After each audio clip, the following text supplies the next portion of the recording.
So, hi, I'm Kristen Gutierrez, author of Be a Better Sales Leader, and I'm here today with Michele Smith. Hi, Michele. Hey, Kristen, how are you doing? Nice to see you again. Well, it's so great to see you because people watching don't necessarily know that you and I have known each other, like 10, 12 years now as colleagues. And then at one point you were my boss. Right. So, tell us about you. Yeah, so I have a little bit of a business development background. I started out in business development, really focusing on travel and hospitality. And so that's really where my sales background was. And then I had the fortunate opportunity to get into the localization business, which really they were looking to get into a new vertical with travel and hospitality, focusing on localization. And that's where I was at Lionbridge, where you and I kind of crossed paths. And then I moved to another company called Vistatech as their SVP of sales. And that's when you came on and we kind of worked together. So that's kind of my background. But for the past 6 years, I've been more in a chief business and financial officer role here in Seattle at the Woodland Park Zoo. And one of the reasons why they hired me was because they were looking to do extraordinary experiences, get sponsorships, kind of that business development background, and do earn revenue. And so I've been doing that for the past 6 years, but most recently announced I will be moving to a CEO role at the iconic Museum of Pop and Culture here in Seattle. So that's kind of my well-rounded background for you in a short, high-level summary. But I love it, right? Because from BDM to CEO and the path that you took to get there, it's really inspiring. How did you learn to be a great leader? And yes, that's meant to be a little bit misleading of a question because I think the path from A to B isn't always a clear one. Yeah, well, it's interesting. I have a coach. So I work with a coach every week on my presence or my ability or just my style. One of the biggest things, especially going through the pandemic, was working on emotional intelligence and just really working on the empathy of working with your employees through crises in leadership. And I think that's a big area of focus for a lot of C-suite or any organization with their employees that are leading.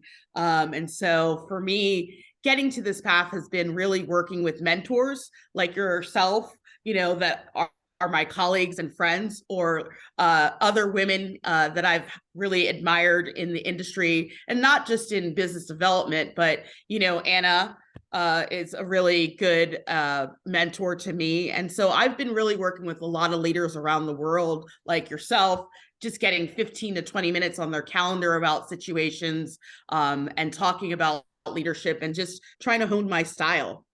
Yeah, I love that. I love that you sought a coach, and I love the reciprocation of the mentor-mentee relationships that we all have, right?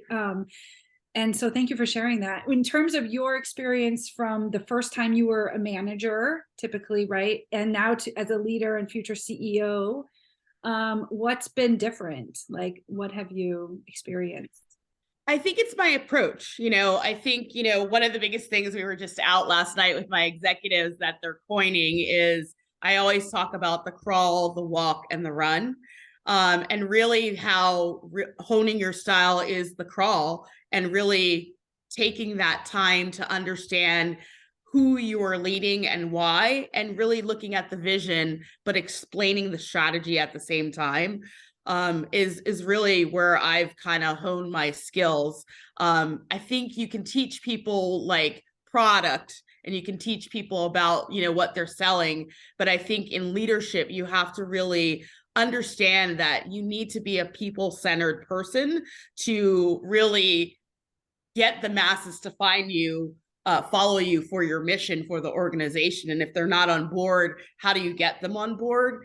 And I think for me, what I've been doing is really focusing on each individual audience of who I'm working with within the organization, and really how does their role tie back to the mission, and how I can help them move along in their careers or move the organization along, being on the same page. That's so inspiring. I can hear the evolution, right? Because I've known you for so long, and it's really inspiring.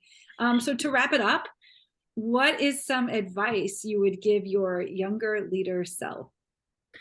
that it is okay to fail. I look at failure, when you don't get a deal, could you have done to do better? Was there better research?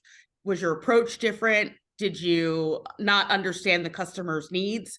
And that failure is actually a way to improve your skills for the next thing that you move on to. And so I think a lot of people, and I think when I talk to my team, I always say, I'd rather see you fail and then debrief and move forward, because it always makes a better final product. And I think that's what I would say to most people.